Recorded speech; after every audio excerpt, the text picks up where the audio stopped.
Tapak tuan, puluhan ekor anak penyu tukik dilepaskan di penangkalan penyu rantau Sialang, Kampung Pasir Lembang, Keluk Selatan, Aceh Selatan, Senin 26 Agustus 2019.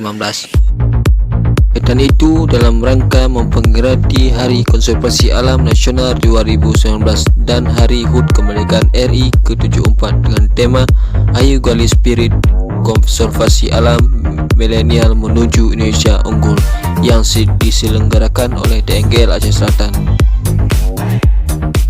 Kepala Balai Besar Taman Nasional Gunung Loser TNGR melalui Kabid Wilayah 1 TNGL Kabupaten Aceh Selatan Agung Widodo mengatakan Stadion Konservasi Penyu Rantau Sialang ini merupakan kawasan pantai yang dikhususkan sebagai areal pelestarian penyu. Karena tantangan dan ancaman terhadap kelestarian penyu juga semakin terusik, baik yang disebabkan oleh manusia maupun alam.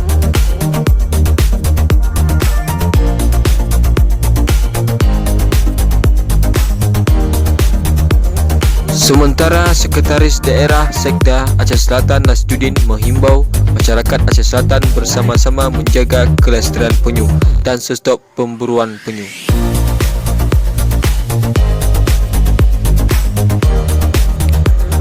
Mari kita jaga sama-sama karena populasi penyu terus menurun.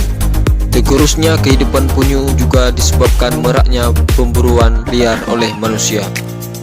Sekian kami laporkan.